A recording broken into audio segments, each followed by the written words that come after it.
Friends, మనం అయితే మన యూట్యూబ్ సబ్స్క్రైబర్తో వచ్చేసి ఇప్పుడు లైవ్లో జర్నీ చేస్తున్నాం. ఈ క్లైమేట్ చూసారు కదా, దుబాయ్ అయితే చాలా బాగుంది. సో బ్రో, నన్ను కలిసాక మీ ఎక్స్పీరియన్స్ ఎలా ఉన్నది? అన్న అయితే వర్తబుల్ జెన్యున్ క్యాండిడేట్, ఖచ్చితంగా హెల్ప్ చేశాడు. ఎవరైనా రావచ్చు ఇక్కడికి వస్తే, ఎవరికైనా అన్న ఖచ్చితంగా హెల్ప్ చేశాడు. అన్న చాలా జెన్యున్, ఒక్క రూపాయి కూడా తీసుకున్నాడు. ఓకే ఫ్రెండ్స్, మనకంతా కావాల్సింది ఏం లేదు, just like subscriber, share, comments, that's it. అందరూ వచ్చేయండి. ఇక్కడ మనకి జాబ్స్ అయితే ఉన్నాయి.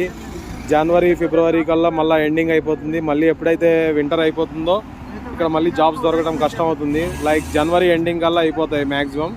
సో అందుకనే త్వరగా అందరూ వచ్చేసి ఇక్కడ జాబ్స్ ఎత్తుక్కోండి. ఏ కేటగిరీ వాళ్ళు తగ్గట్టు దానికి తగ్గ శాలరీస్తో దొరుకుతూ ఉంటాయి. 2500, 3000. ఇనీషియల్గా ఇక్కడ మనకి ఎక్స్పీరియన్స్ ఉండదు కాబట్టి కొద్దిగా తక్కువ శాలరీతో దొరుకుతుంది. ఫస్ట్ 6 months ప్రొహిబిషన్ పీరియడ్ చేస్తే ఆటోమేటిక్గా నెక్స్ట్ మన శాలరీ 4000, 5000 అలా శాలరీ పెంచుకుంటూ వెళ్ళొచ్చు అనమాట. Thank you so much. మళ్ళీ ఇంకో రీల్తో మీ ముందుకు వస్తా. Bye all. బాయ్ చెప్పు bro. Bye bye bye bye.